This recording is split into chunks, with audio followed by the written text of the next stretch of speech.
atha madhava kunja bihari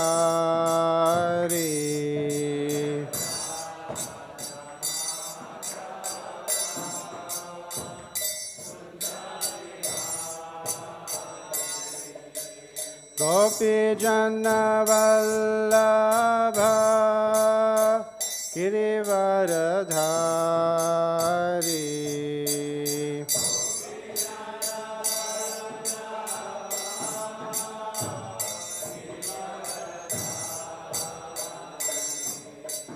gopijana vallabha girivaradhari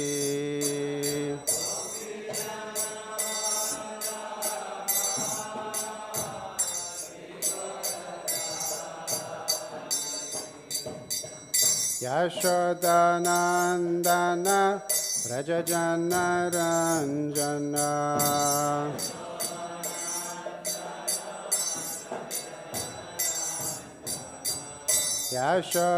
Yashodanandana Rajajana Ranjana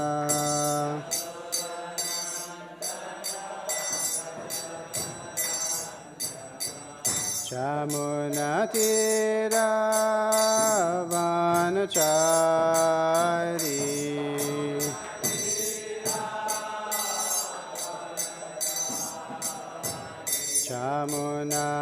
Chamunatira vanachari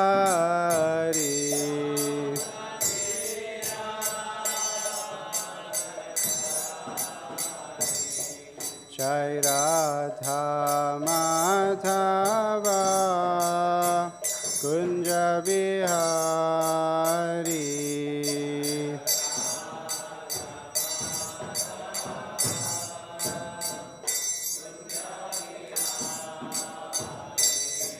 Jai Radha Madhava Kunja Bihari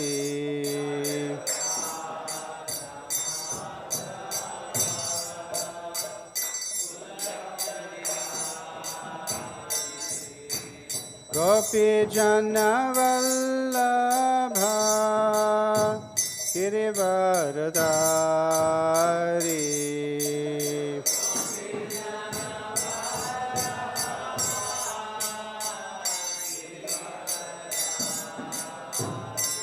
Jai Gopijana Vallabha Girivaradhari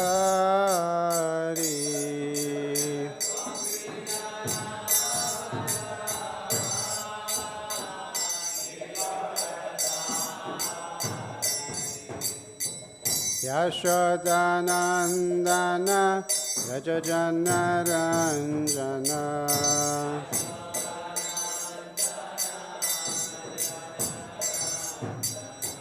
Yashodanandana Brajajana Ranjana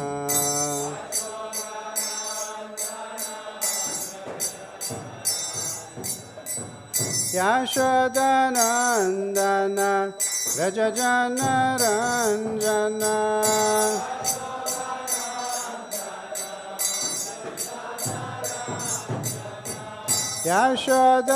Yashodanandana Rajajana Ranjana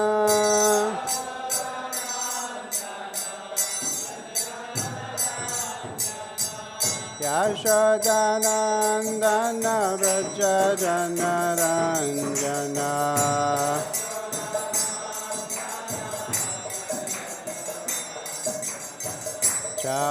Chamunatira vanachari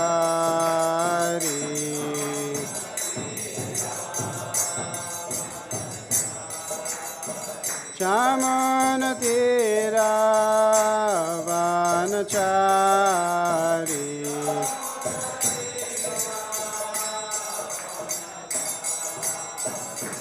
Jai Radha Madhava Kunja Bihari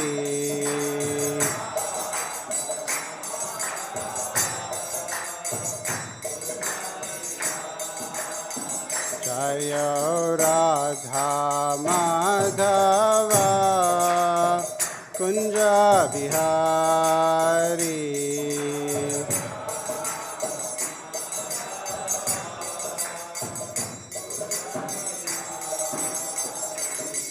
Jai Radha Madhav Radha Madhav Radhe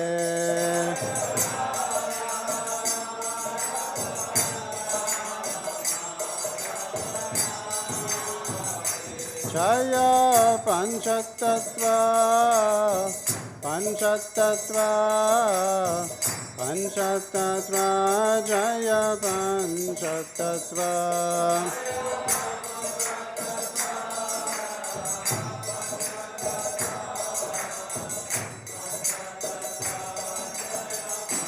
Jai Jai Prabhupada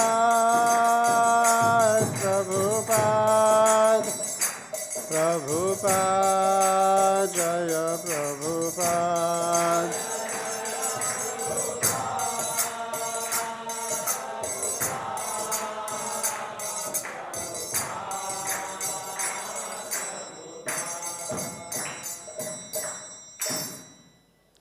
Om Vishnupad Paramahamsa Parivrajkacharya Sutra Satashi Srimad, His Divine Grace A.C. Bhaktivedanta Swami Srila Prabhupada ki, His Calm Beauty Founder Charya Srila Prabhupada ki, Anutta Gauti Vaishnava Vrinda ki, Kantaraj Srimad Bhagavatam ki, Samveta Gaur Bhaktivinoda ki, Gaur Premanandi.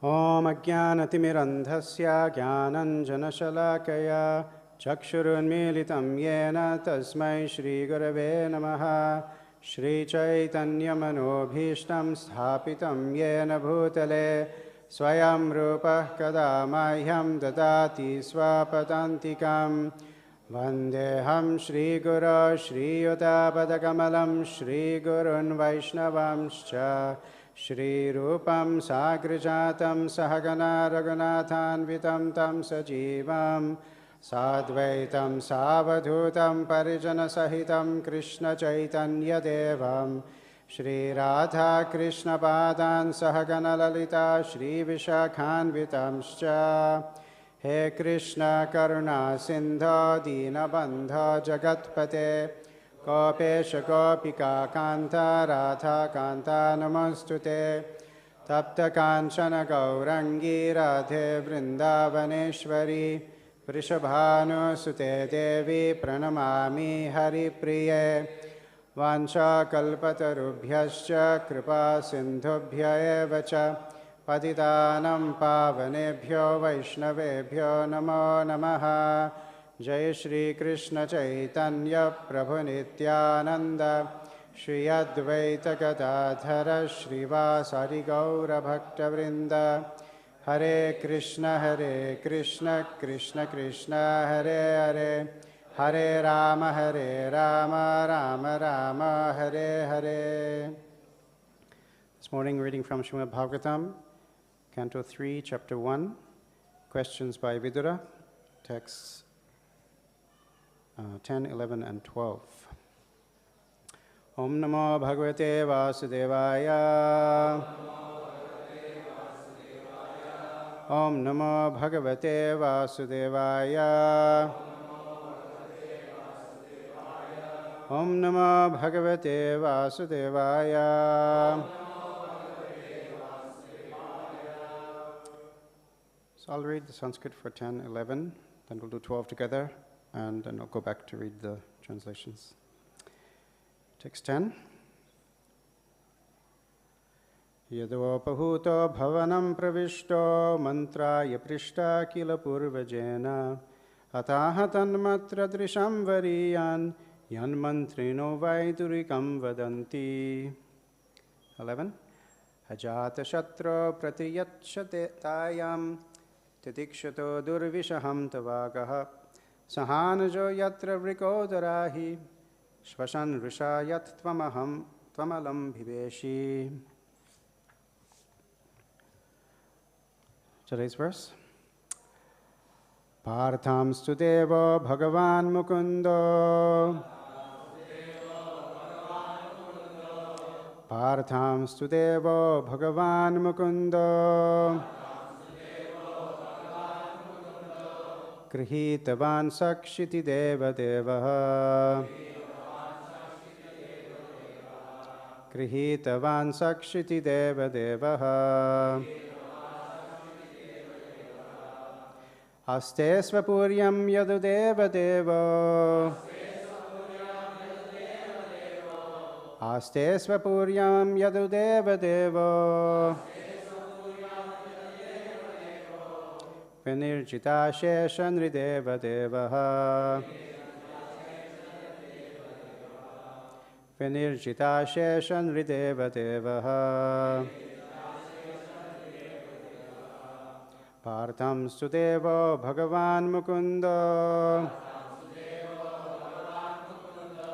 Grihitavan sakshiti deva deva.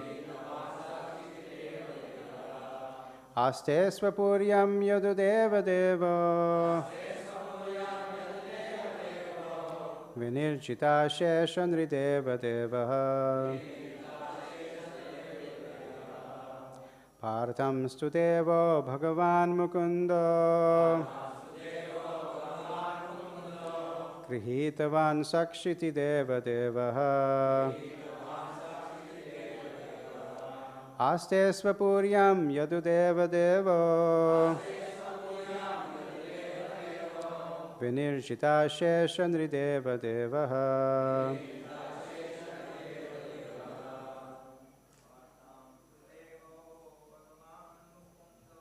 Parthāṁ devo Bhagavan Mukundo. Grihitavan sakshiti deva deva. Aste svapuryam yadu deva devo. Vinirjita shesha nrideva deva. Parthāṁ devo Bhagavan Mukundo. Grihitavan sakshiti deva deva. Aste svapuryam yadu deva devo. Vinirjita shesha nrideva deva. Parthāṁ devo Bhagavan Mukundo. Grihitavan sakshiti deva deva. Aste svapuryam yadu deva devo. Vinirjita shesha nrideva deva. Parthāṁ devo Bhagavan Mukundo. Grihitavan sakshiti deva deva. Aste svapuryam yadu deva devo. Vinirjita shesha nrideva deva. Parthāṁ devo Bhagavan Mukundo. Grihitavan sakshiti deva deva. Aste svapuryam yadu deva devo. Vinirjita shesha nrideva deva.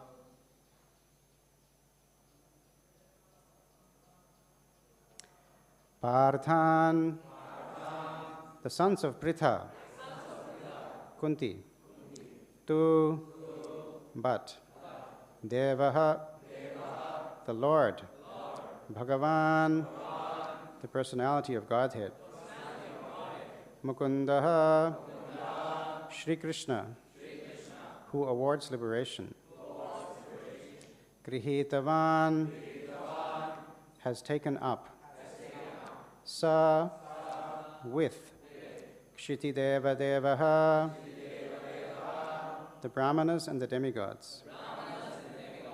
Aste is present. Svapuryam, along with his family. Yadudeva Devaha, worshipped by the royal order of the Yadu dynasty. Vinirjita, who have been conquered. Ashesha, unlimited. Nrideva, kings. Devaha, Lord. So you can notice in this shloka, every line has Devo, Deva Deva, Deva Devo, Nrideva Deva, repeated 7 times. 6 times. No, 7 times. So we'll go back to the translation for 10. When Vidura was invited by his elder brother Dhṛtarāṣṭra for a consultation, he entered the house and gave instructions which were exactly to the point. His advice is well known, and instructions by Vidura are approved by expert ministers of state. Short purport. Political suggestions by Vidura are known as expert, just as in modern times, Pandit Chanakya is considered the authority and good counsel in both political and moral instructions. Text 11. Vidura said, "You must now return the legitimate share to Yudhishthira, who has no enemies and who has been forbearing through untold sufferings due to your offenses. He is waiting with his younger brothers, among whom is the revengeful Bhima, breathing heavily like a snake. Surely you are afraid of him." 12. Lord Krishna, the personality of Godhead, has accepted the sons of Tirtha as his kinsmen, and all the kings of the world are with Lord Shri Krishna. He is present in his home with all his family members, the kings and princes of the Yadu dynasty, who have conquered an unlimited number of rulers, and he is their Lord. Let's repeat this translation together. Lord Krishna, the personality of Godhead, has accepted the sons of Tirtha as his kinsmen, and all the kings of the world are with Lord Shri Krishna. He is present in his home with all his family members, the kings and princes of the Yadu dynasty, who have conquered an unlimited number of rulers, and he is their Lord. Purport by Srila Prabhupada. Vidura gave Dhṛtarāṣṭra very good counsel regarding political alliance with the sons of Tirtha, the Pandavas. The first thing he said was that Lord Krishna was intimately related with them as their cousin. Because Lord Krishna is the Supreme Personality of Godhead, he is worshipable by all Brahmanas and demigods, who are the controllers of the universal affairs. Besides that, Lord Krishna and his family members, the royal order of the Yadu dynasty, were the conquerors of all kings of the world. The Kshatriyas used to fight the kings of various dominions and kidnap their beautiful princess daughters after conquering their relatives. This system was laudable because the Kshatriyas and the princesses would be married only on the basis of the chivalry of the conquering Kshatriya. All the young princes of the Yadu dynasty married the daughters of other kings in this way, by chivalrous force, and thus they were the conquerors of all the kings of the world. Vidura wanted to impress upon his elder brother that fighting with the Pandavas was fraught with many dangers, because they were supported by Lord Krishna, who had conquered, even in his childhood, demons like Kamsa and Jarasandha, and demigods like Brahma and Indra. Therefore, all universal power was behind the Pandavas. So these verses are coming to a climax in the life of Vidura. Up to this point, Vidura has been faithfully serving his elder brother, Dhṛtarāṣṭra, and trying to give him good counsel. Throughout Mahabharata and also elsewhere in Bhagavatam, we see how Vidura is constantly trying to impress upon Dhṛtarāṣṭra the correct course of action to be taken. In fact, Vidura's whole life has been spent in this way.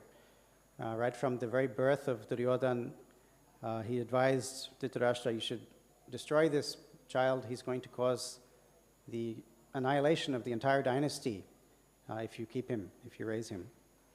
And throughout countless intrigues where the Kauravas, Duryodhana, Dhṛtarāṣṭra and company were trying to plot against the Pandavas, trying to assassinate them, trying to deprive them of their kingdom in so many ways, every time Vidura was there to try to dissuade Dhṛtarāṣṭra and tell him that this course of action that you're undertaking is evil, it will bring about calamity upon the entire dynasty. And he's repeatedly tried to correct Dhṛtarāṣṭra. So here also, this is his final attempt. As we know in a few verses, Vidura is going to be chastised very harshly by Duryodhana, and he's going to decide to give up his engagement. As an advisor of Dhṛtarāṣṭra, he's not able to convince him otherwise, so he's going to just exit the scene and leave the palace, leave Hastinapur and go on pilgrimage. So just these few verses here that he's speaking, it's like a synopsis of all the instructions he's given over the decades to Dhṛtarāṣṭra. And every phrase is full of meaning and referring to so many past incidents. So straight away he says, first straight up, with no beating around the bush, he says, you must now return the legitimate share to Yudhishthira. So straight away he's telling Dhṛtarāṣṭra what is the proper course of action. And Yudhishthira has no enemies, and Yudhishthira has been so tolerant for so many years, all these sufferings undergone because of Dhṛtarāṣṭra's intrigues. So this is there are different ways of convincing or achieving one's goal, according to Niti Shastra. Sama, Dana, Bheda, and Danda, 4 different methods. So Sama means to try to give good counsel, speak the truth, pacify the opponents, and then convince them to do the right thing. So this is what Vidura is starting off with. Then he's dangling not the carrot, but he's warning Dhṛtarāṣṭra that, do you remember Bhima? Surely you haven't forgotten Bhima. The same Bhima who has vowed, though it's not mentioned here, but Dhṛtarāṣṭra knows very well, that this Bhima has vowed to kill all your 100 sons. And he's full of vengeance, breathing heavily like a snake.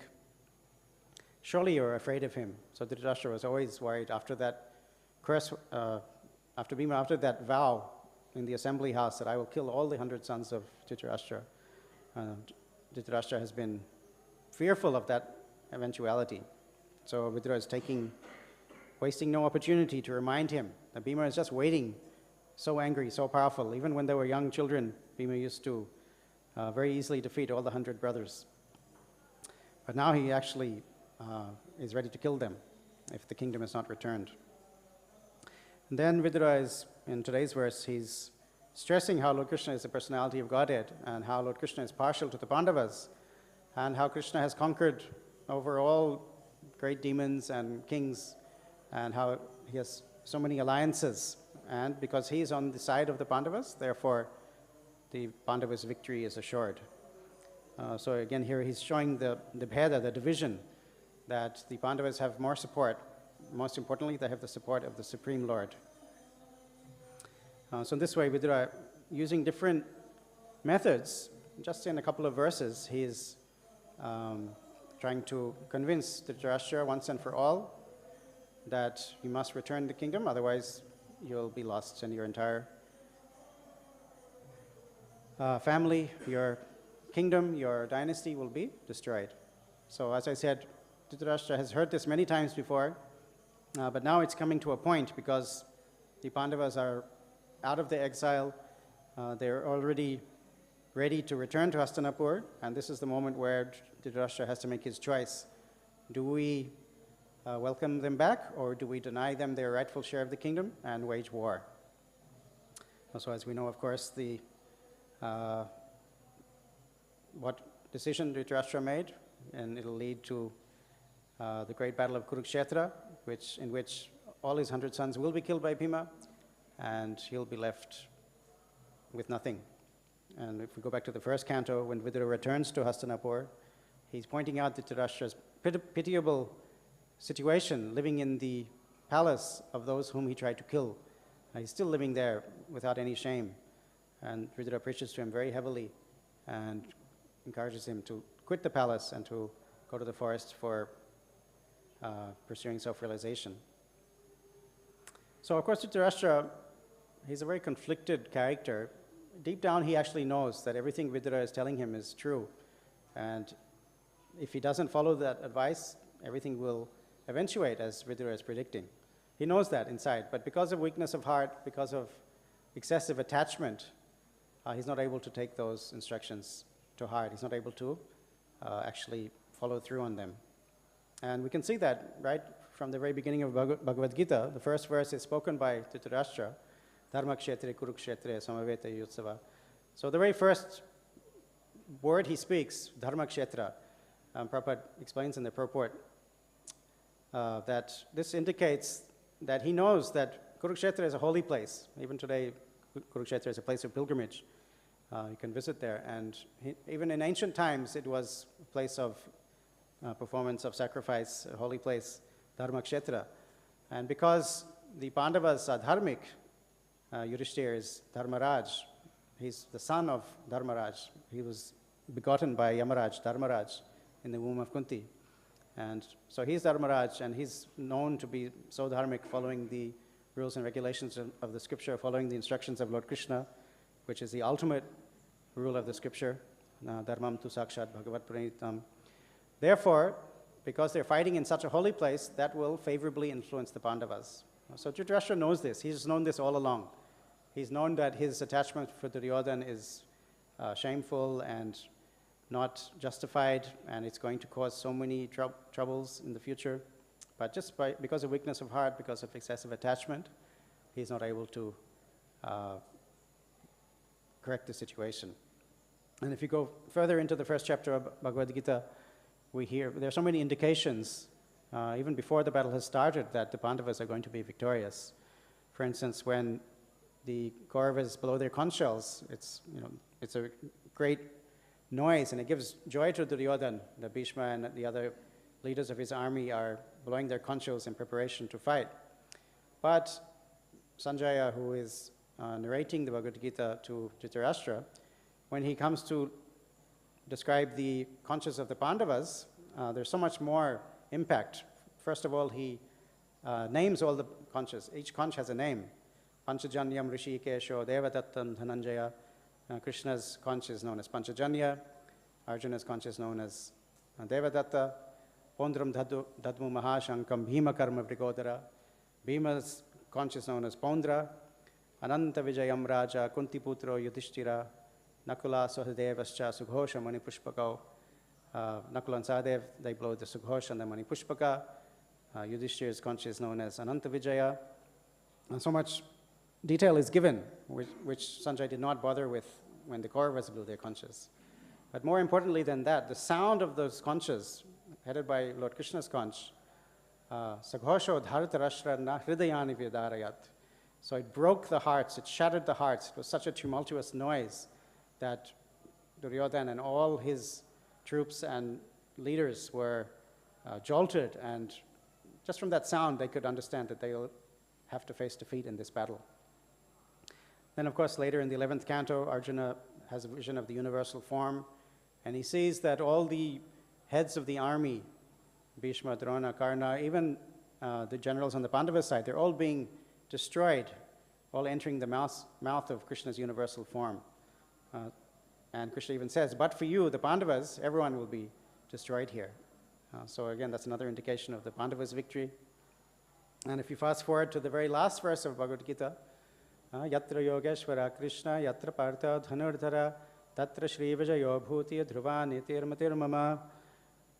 Sanjaya again concludes that wherever Krishna is, the supreme mystic, wherever Arjuna is, Dhanurdhara, the supreme archer, Tatra Shri, there will be beauty, Vijaya, victory, opulence, and that is Sanjaya's opinion after hearing, having a vision of the entire Bhagavad Gita.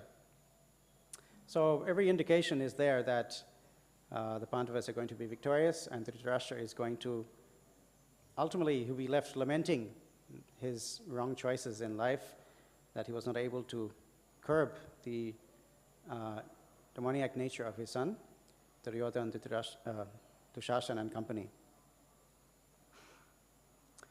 And of course, we know that Krishna had so much concern for the Pandavas. Right from the early chapters of Krishna book, once Krishna went to Mathura and established himself there after killing Kamsa, then one of the first things he did was send Akrura to Hastinapur. And there's a whole chapter in the Krishna book called Ill-Motivated Dhṛtarāṣṭra, where Krishna is requesting Akrura, please go and see how the Pandavas are doing. They're fatherless and they're unprotected, and their uncle, who's supposed to be their protector, is very jealous of them, and he has so many evil designs. He wants his own sons to be the king, the next king, which is not the rightful rule of heirship. So please go and find out the situation and come back and report to me. So Krishna is showing so much concern for the Pandavas. Krishna hasn't met the Pandavas yet, but they're his cousins.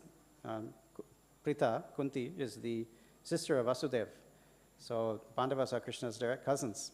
So he sends Akrura to Hastinapur. Akrura goes there, and he has a very heart-wrenching conversation with Kunti, where Kunti is pouring out all her distresses, how she feels so helpless in Hastinapur, surrounded by enemies. And she's hoping and praying that Krishna will protect her and protect her sons. And Akrura stays there for some time. He meets the Pandavas, he meets the Kauravas, and he understands very clearly what Dhṛtarāṣṭra is intending to do. And before he returns to Krishna, then he meets the Kuru assembly, and very boldly he warns Dhṛtarāṣṭra not to commit any offenses against the Pandavas, not to try to cheat them or deprive them of their rightful claim to the throne. And very boldly he speaks in the assembly in front of Dhṛtarāṣṭra and all the other Kuru leaders like Bhishma, Drona, Kripa, Vidura himself. Like that, Krishna is so much concerned with the Pandavas' welfare. And this is stressed again today in the verse. It's so interesting how this Deva word is repeated so many times. He's the King of Kings, he's the Lord of the Yadus, he's the Lord of the Pandavas. Repeatedly, Vidura is stressing the supremacy of Lord Krishna and connecting Krishna's being on the side of the Pandavas to their ultimate victory. Jayastu Panduputranam Yasham Pakshe Janardana. Srila Prabhupada would quote this line often, that victory to the Pandavas, on whose side is Krishna, Janardana. So unfortunately, because of attachment to sense gratification, just like in Bhagavad Gita, Krishna says, Bhogaishvarya prasaktanam tayapahrita chetasam vyavasayatmika buddhir samadhauna vidiyate. So this was Dhṛtarāṣṭra's case. Because of attachment to Bhoga and Aishwarya and to his sons, he couldn't take the good counsel of any of his advisors, not Vidura, not Bhishma, not Drona, not Gandhari, not anyone else who tried to, not even Krishna himself when Krishna came as a messenger. So therefore, we're heading towards the climax of this pastime where Vidura is going to leave, and ultimately the Battle of Kurukshetra will take place, which of course is not described so much in Srimad Bhagavatam, but if you follow the chronology in Mahabharata, this is the next event. The armies will start to gather at Kurukshetra, and then the Bhagavad Gita will be spoken, and the war will take place. So in the purport, Prabhupada talks about how the Kshatriya habit was to kidnap the princesses of other kings and forcibly abduct them and defeat the family of the bride and carry them off and marry them. He talks a little bit in detail about this. And of course, we know this was very much commonplace in those times among the Kshatriya kings. And Krishna himself married several of his queens in that way, starting with Rukmini. Rukmini is a slightly different case in the sense that Rukmini had actually contacted Krishna, as we know very well. She asked Krishna to come and rescue her from marrying Shishupal. And Krishna did just that. He came and very easily carried off Rukmini, and along with Balaram and the Yadu army, he defeated all Shishupal's supporters and friends like her brother Rukmi, like Jarasandha, who was considered the emperor at that time. Very easily, Krishna carried off Rukmini and married her and defeated the opposing party. Not just Rukmini, Krishna did the same for some of his other queens, his chief queens like Mitravinda. Mitravinda was another one of the main 8 principal queens of Krishna. Krishna carried her off in her Swayamvara. Lakshmana, also another queen of Krishna, who Krishna carried off very easily. The princes who were assembled at the Swayamvara to hopefully be chosen by Lakshmana were simply unable to compete with Krishna. They didn't even bother fighting with him. Even when Krishna married Satya, who was the daughter of King Nagnajit, he's the one who had the 7 bulls. And anyone who could control the 7 bulls and bring them to heel, bring them under control, then he would offer his daughter to that prince. And many princes had tried, and they ended up with broken limbs and defeated. And Krishna very easily yoked, he actually expanded himself into 7 Krishnas, so 1 Krishna for each bull, and very easily brought them under control. So then he was married to Satya. And on the way home, it's described in Krishna book, that all those disappointed princes who had been defeated by the bulls, they came together to attack Krishna out of envy. And Arjuna was with Krishna, so Krishna didn't even bother fighting with the princes. Arjuna did it on his behalf, and very easily Arjuna drove away all those princes with his arrows and defeated them to assist Krishna in his pastimes. So like that, Krishna abducted many princesses in this way, and Prabhupada says in the purport that the Yadu princes also used to do the same thing, Krishna's sons.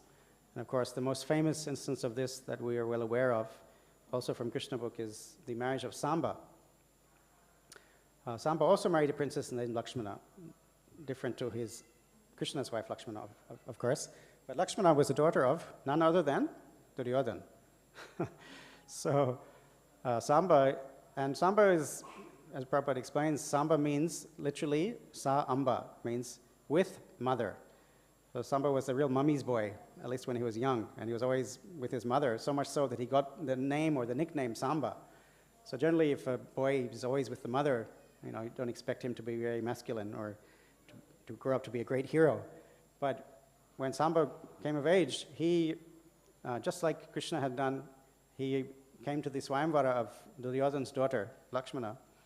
And the Swayamvara is where the princess, she can choose any prince she wants. And so they'll all be assembled here, and she'll one by one, go up to each prince, and someone will introduce this prince so-and-so from such and such place, it has so many great qualities. And in that way, she can choose whoever she fancies. But Samba, he appeared there, and though Lakshmana wasn't particularly inclined to marry him, by his power, he simply took her on his chariot and took off. And this was considered a great insult to the Kuru dynasty.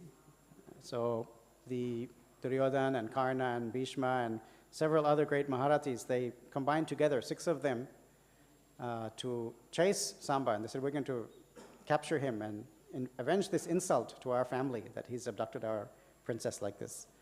And it's described that they combined to attack Samba, all 6 of them. And he fought very heroically with them. He killed their horses and chariot drivers and put them under a lot of pressure. But because there were 6 of them, they were able to ultimately overpower him. And then they captured him and took him back to Hastinapur. So the story goes on that when the others heard of this, they wanted to go and fight and rescue Samba. And they were ready to attack Hastinapur. It would have been a very interesting battle. But Balaram, who, interestingly, he has a soft spot for the Kauravas, he said, no, let's not fight. Let me go, and I'll bring about a peaceful resolution to this conflict. So Balaram went to Hastinapur, and the Kauravas were very happy Balaram has come because he was quite favorable. He was actually the guru of Duryodhana in mace fighting. Duryodhana learned how to fight with the club from Balaram. So he's sometimes considered the guru of Duryodhana. So Balaram was actually very favorable to the Kauravas in general, sometimes even to the detriment of the Pandavas. Balaram would sometimes appear to favor the Kauravas over the Pandavas. Even when Krishna was in support of the Pandavas, sometimes Balaram would be in support of the Kauravas. So he's his own personality. He's not just a shadow of Krishna. He has his own personality, and he sometimes would support the Kauravas. So that's why the Kauravas are very happy that Balaram has come. It's not like Krishna has come with the army to fight with them. And they thought they can, get away with Balaram. They'll be able to, not get into any conflict because Balaram is close to them. But when Balaram told them, now you have to give back Samba, and in any case, Samba has already taken the hand of Lakshmana. She can't be married to anyone else. This was the Vedic system. Once the prince has touched the girl, then they belong to each other. So no one else is going to marry Lakshmana. So there's not really any point of fighting over this. She has to marry him now, so let's just settle this without any bloodshed. But the Kauravas became very puffed up, and they said, what is this? Balaram is speaking so rudely to us. We are the emperors of the world. It's just like the shoes want to come on the head. The yadus, they compared the yadus to the shoes and themselves to the crown. And if the shoes want to go on the head, this is not a proper situation. They started to insult Balaram and speak very rudely and harshly. And they just left him there. And Balaram became so angry. And we hear how Bhima's anger was like the heavy breathing of a snake. So Balaram also exhibited this kind of anger. And he decided he's just going to destroy the entire city of Hastinapur. He expanded himself and took his plow. Plow is good for digging. So he started to dig up the entire city of Hastinapur, and he was going to drag it into the Ganga. So as soon as that happened, the whole city started shaking, and the Kauravas realized, oops, we made a mistake here. And they rushed back to Balaram. They brought Samba, they brought Lakshmana, and offered respectful prayers and begged for his forgiveness. And Balaram very mercifully forgave them, and in great triumph, he went back to Dwarka with Samba, with Lakshmana, and he got back to the assembly house and told everyone the story of how he solved the situation without any bloodshed, and how he was about to destroy Hastinapur, and how they had to come and beg for forgiveness. So very victoriously, in this way, Balaram solved this prospective fight between the two dynasties.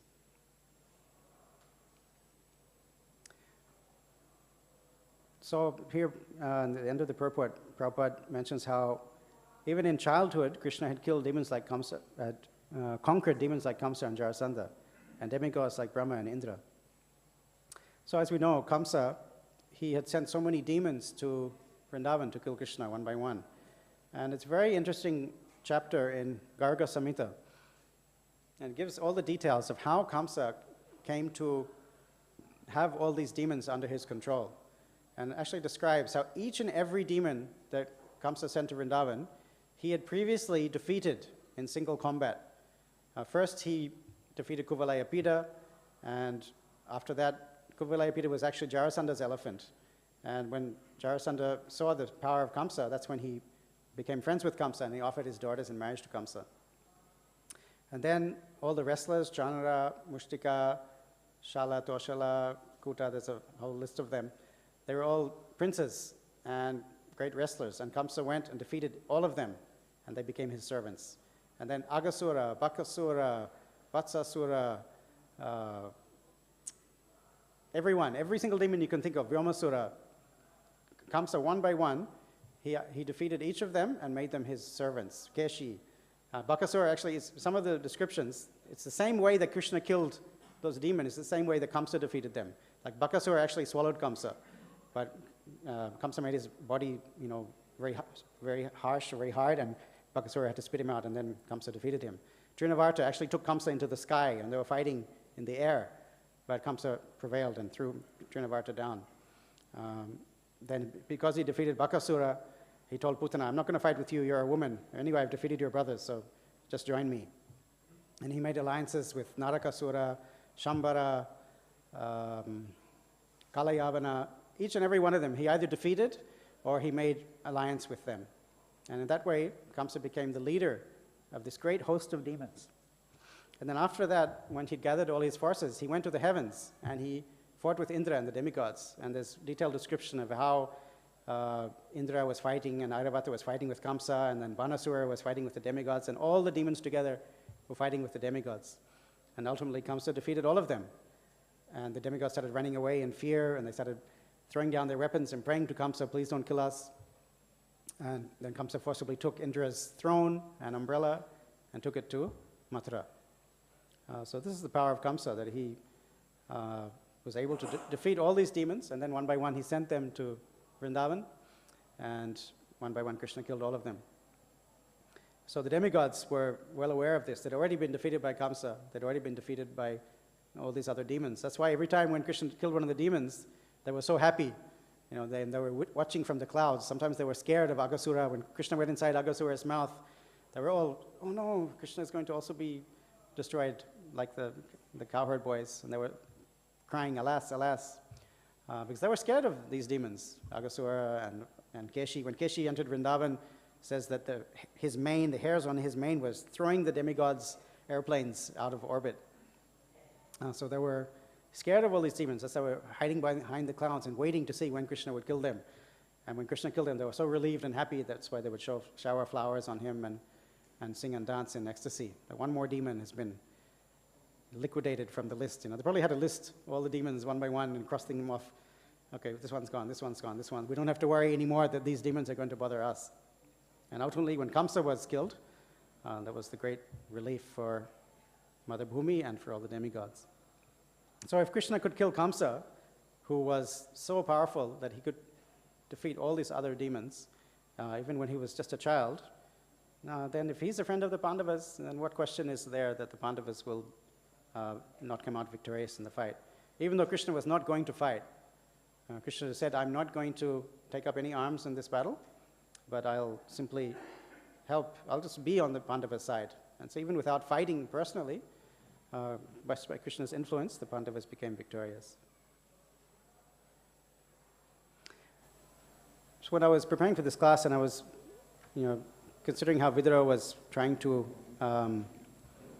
counsel his elder brother Dhṛtarāṣṭra, then I realized that in Ramayana we have the same parallel, that Vibhishan, he's also the younger brother of Ravan, and he went through the same kind of situations, same circumstances as Vidura. Although Ravan was a great demon, Vibhishan was very pious and sattvic and dharmic, and he was trying to give good counsel to Ravana, just like Vidura was giving to Dhṛtarāṣṭra. And again, more or less the same sequence of events. When Ram and the monkey army had gathered at the ocean, they were preparing to cross over to Lanka, then Ravan gathered a council of all his generals and to have a meeting to decide what to do. So in that meeting, all his big Rakshasa generals, they were saying, don't worry, my lord, I can personally go and kill all these humans and monkeys. You don't have to even get involved. I'll just go and kill them. Why are you concerned about it? And they're all trying to boast and inflate Ravana's ego. But the only two people who spoke up against Ravana, surprisingly, one was Kumbhakarna. We know Kumbhakarna is also a great demon, but he was Ravana's brother. And he spoke up very plainly, said, Ravana, this is all very well. You're calling the council and asking us for advice, but did you ask us for advice when you kidnapped Sita? That time you didn't care. You just did that impulsively. In fact, Maricha, who was Ravana's uncle, he had also warned Ravana, don't do this. Getting involved with Ram is bad news. But Ravana wouldn't listen to him. So Kumbhakarna spoke up and said, you didn't consult us when you kidnapped Sita. Now you're worried, and now you're asking us for advice. He said, anyway, never mind. I'm here. I'm on your side. I'll take care of it. So like that, each general was boasting that they will be able to easily kill Ram and Lakshman and the monkeys. And only Vibhishan spoke up the plain truth. And he spoke up in front of everyone, just like Vidura is doing. And he said, the moment you brought Sita here, there's so many inauspicious signs have enveloped Lanka, and we remember Hanuman had just come and burnt half the city to the ground, and you did a really wrong thing, and the only chance of survival for our dynasty is if you go and beg forgiveness from Ram and take Sita back to him. So this is totally against the grain. What everyone else was saying the opposite thing, Vibhishan as a sadhu, as a real, actual well-wisher of Ravana, he spoke up in exactly opposite, gave the opposite advice that Ravana wanted to hear. And then, just like Duryodhana is going to start chastising Vidura, Ravana's son, Vidura's nephew, Indrajit, he started chastising Vibhishan in front of everyone. And so nephew shouldn't be speaking rudely like that to his uncle, to a superior. This is a Vedic culture, but neither Duryodhana nor Indrajit followed this. And they started saying, oh, you're just a weakling, you're scared. How dare you speak like this? I've conquered even the demigods. Indrajit means, demigods had it pretty hard. All these big demons used to go and conquer them. Kamsa and Indrajit and Ravana and Hiranyakashipu. But I can easily kill. He said the same thing. He started insulting Vibhishan. And so Ravana also said the same thing. If you weren't my brother, I would not tolerate hearing this from anyone else. I would just kill you. But because you're my brother, I'm letting you live. So Ravana didn't want to hear this good advice of Vibhishan. So Vibhishan just left. He had 4 ministers, 4 friends of his, and the 5 of them, they immediately left Lanka, and they went to where Ram and the monkeys were camped on the shore of the ocean at Rameshwaram. So when the monkeys saw there's these 5 Rakshasas hovering in the sky, waiting for an audience with Ram, they were very suspicious. This is Ravana's own brother. How can we trust him? They're probably coming here to spy or coming to, pretending to be joining our side, but later on they're going to cause dissension. And maybe they'll, once they're in with us, they'll try to kill us. So there was a big discussion among the monkeys, and most of them were speaking out, we should just kill them. It's Ravana's own brother. There's no way we can trust this Rakshasa. And then Hanuman said, well, actually, when I was, Vibhishan is not like the other Rakshasas. When Hanuman had been brought before Ravana, and Ravana wanted to kill him, then Vibhishan had spoken up that under no circumstances can you kill a messenger. So then Ravana, he kind of half listened to Vibhishan's advice and said, okay, we won't kill him, but we'll humiliate him. We'll put his tail on fire and parade him through the streets so everyone can mock him. Now, for a Kshatriya, insult is worse than death. So Ravana thought this would be a good punishment for Hanuman. But Hanuman said, actually, this Vibhishan is not like Ravana, and he's a pious person. We should accept him. And then Ram spoke up, and he spoke a famous verse, which is quoted in Chaitanya Charitamrita. We can all repeat this together. Sakrideva prapannoyas tavasmati chayachate abhayam sarvada tasmai tadam yetad vratamyaham. I might have mixed up a word or two. But anyhow, Lord Ram spoke this verse, very powerful shloka. He said, if someone once surrenders to me and says, oh, I am yours, tava asmi means I am yours, literally. If someone once says that and surrenders to me, then I promise, my vow, my vrata, is to always give that person protection. I'll give protection to that person. It's my vow that if someone once says, oh, Lord, I am yours, and surrenders to me, then I vow to give that person full protection. He said, even if Ravan came and surrendered to me, I would do that. So this was a great lesson in the mood of the Lord, that he will accept anyone who surrenders unto him. Vibhishan came, and he became a great ally of Lord Ram, and ultimately he was crowned king of Lanka after Ravana was killed.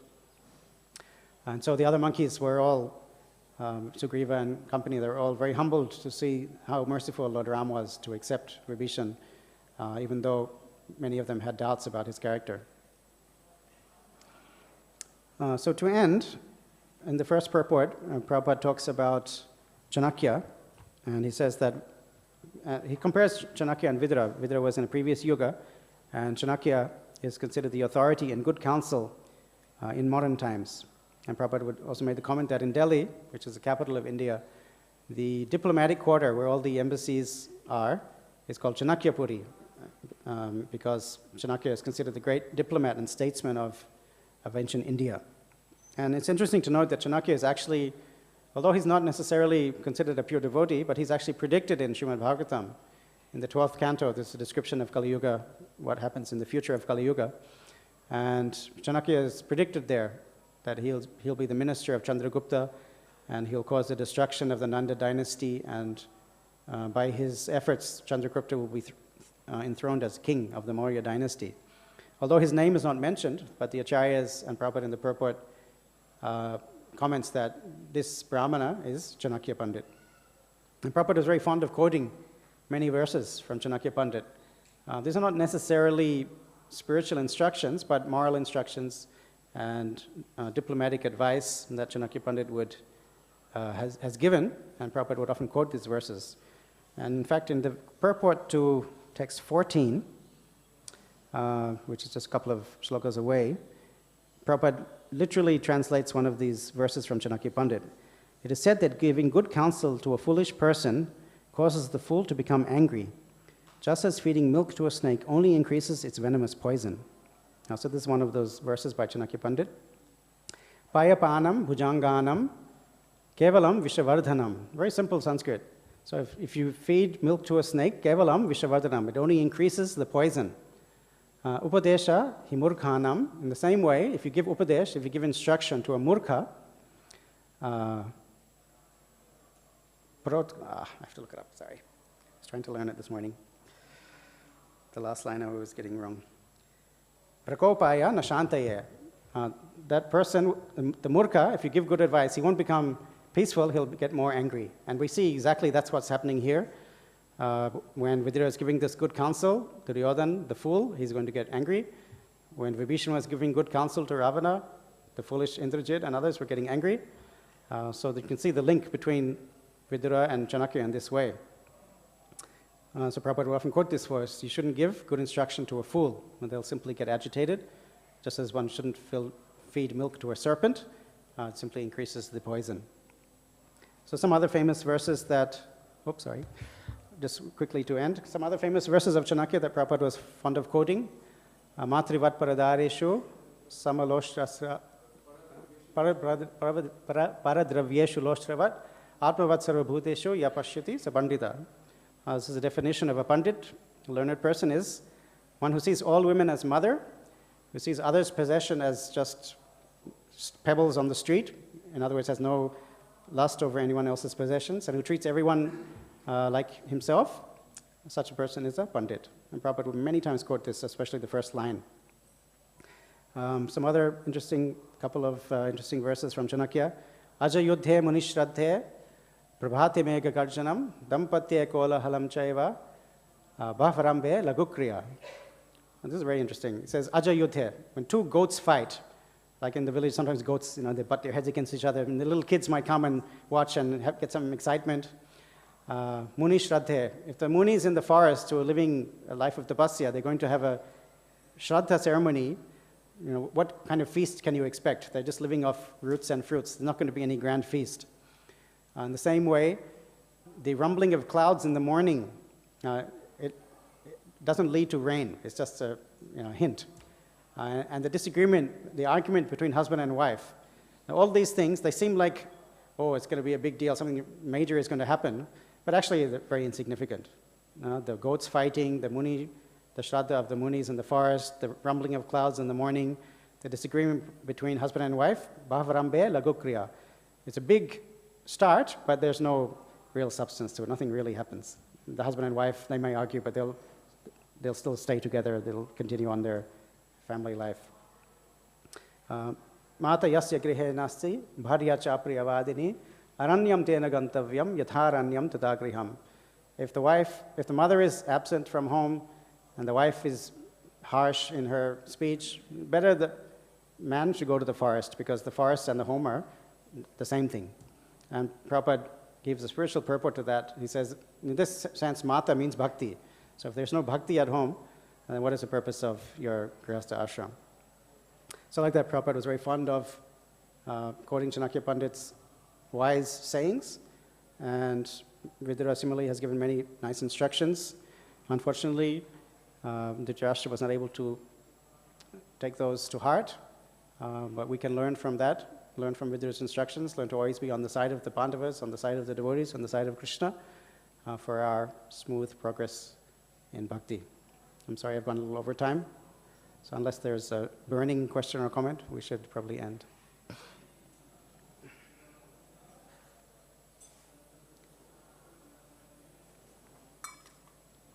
Okay, thank you very much for your attention. Srimad Bhagavatam ki, Prabhupada ki.